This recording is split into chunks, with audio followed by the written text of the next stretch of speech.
All right, so I had a short discussion the other day, and the question came up of um, whether during the process of meditation there's some kind of a mile marker, or how do you know if you're getting close, I guess. How much more of this bullshit do I have to put up with before I get the good stuff, basically? Which is uh, kind of a crude question in one sense, and sort of or it's an expected mental question for the mind to ask, because it's looking for something solid that it can hang on to, and um,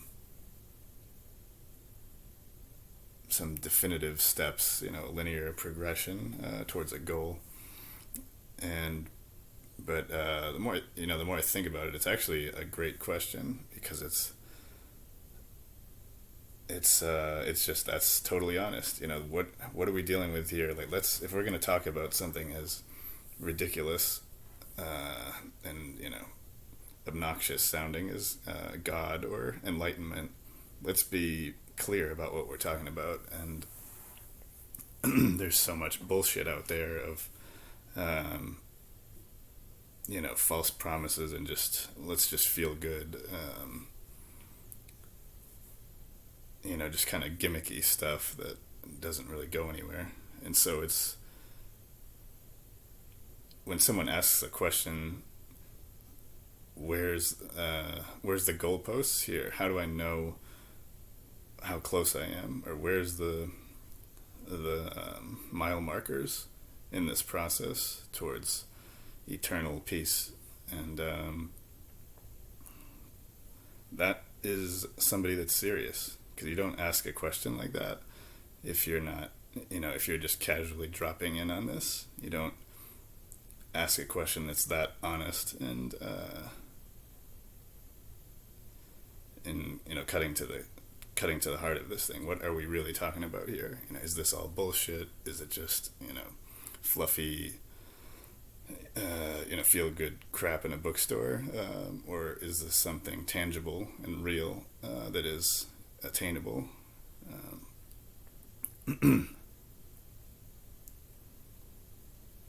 so what you can tell is, when you are meditating, you can get an idea of your you know progress isn't a great word, obviously, but it's that, that's what I'll go with. When you're first starting meditating, you're going to have about, or almost a near continuous stream of thinking going on. If you're just sitting still and closing your eyes and watching, it's going to be almost continuous thought after thought after thought, self-referential, egoic stuff of, oh, this happened before, I wonder how this will go, or just complete nonsense floating around. And that's going to be almost uninterrupted early on. And how you can kind of gauge this process is that it's going to start to slow down. You're going to start to get to points where there's a gap of a second or two, or just open space starts developing in the meditation.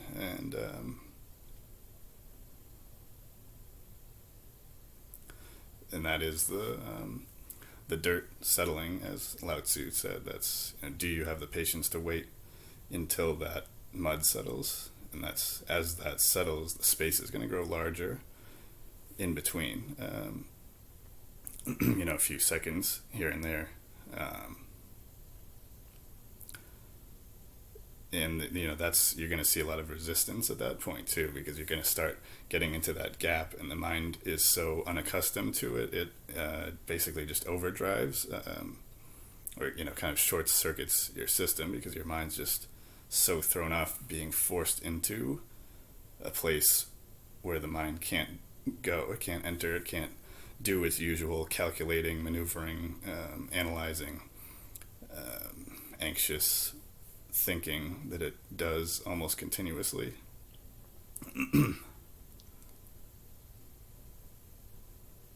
So I mean, if you can do that for a minute, if 60 seconds is going by where you're not having anything going in, you're probably enlightened. That's too long of a period where the mind is gonna, if it's able to be inactive for that long, then there's just, you're so cleared out.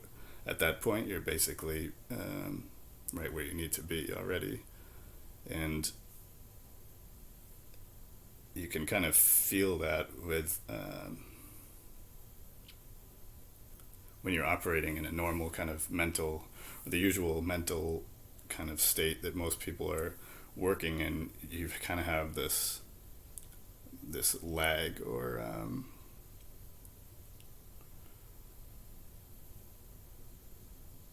sort of a hesitancy between life is happening and your mind's happening. They're kind of both happening side by side. And the mind is kind of just there, slowing things down just a little bit so it can make sure that this character is safe. It's trying to hold back a little bit so that it can kind of watch and steer and maneuver a little bit. And so there's that lag, and kind of it's an unease, sort of a light. I mean, it generally is kind of an anxious feeling because it's trying to protect you. It's reacting from a place of fear and limitation. And so this process is removing that mechanism altogether. That's what we're doing here, ultimately. Understanding why it's there in the first place, understanding the process for removing it, and what sort of things are going to come up in the process of doing that.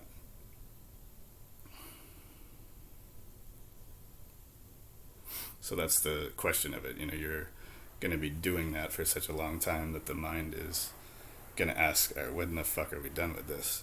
You know, how long is this? And that's, if you haven't gotten to that point, you're probably not really serious at all, because you're going to be exhausted, you're going to be fed up with waiting for this, and that's a good sign, you know.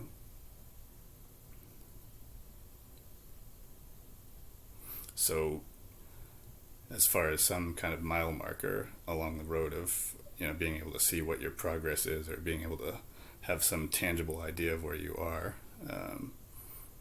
when you're starting to see, you know, 5-10 second gaps between thoughts coming, you know, you're basically monitoring your own default mode network activity in real time. You're kind of seeing the neurons firing and just a thought's going by, or it's empty, and you can see, all right, well, that activity is slowing down because there's less thoughts being fired. So that is, you know, a scientific, irrefutable way of measuring this thing.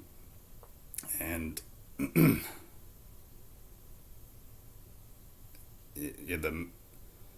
eventually the mind is just separated enough, or it's reduced enough to the point where you can just, you've given yourself trust, basically, and you're just flowing without any watcher behind you analyzing, like it usually does. And that thing gets obliterated, basically, and you're just in real time, flowing, going one thing to the next, and in the now, as they say, and there's no lag there, and no hesitancy or doubt. It's just a continuous flow. And that's the shift that happens between meditation and enlightenment, is that flow state. And that starts out small, because your mind isn't used to it. It's not comfortable being completely vulnerable and unfiltered. And so you've got to kind of ease into that, and you stick your feet in a little bit and see what the reaction is, what the barriers are there, and that can be difficult based on what your, you know, any number of life situations that prevent you from being able to let that flow. But I mean, just to throw a ballpark number out there, I'd say if there's about a 10-second space when you're meditating, the mind kind of short circuits almost. I think hopefully they do more scientific research on this, but there's a point where it's just too big of a gap for the for the mind to do its thing, and so it just kind of short circuits and drops out, and that's when you kind of die almost and just go into this flow state of just there's nobody analyzing that anymore. There's nobody looking, and that tool gets gradually broken down. So yeah, it would be interesting to see how that actually works from a neuroscientific standpoint. I don't know that we're quite there yet, but that is the shift. And yeah, so just get 60 seconds or so, and you are a Buddha is the overall lesson today. All right, see you guys next time.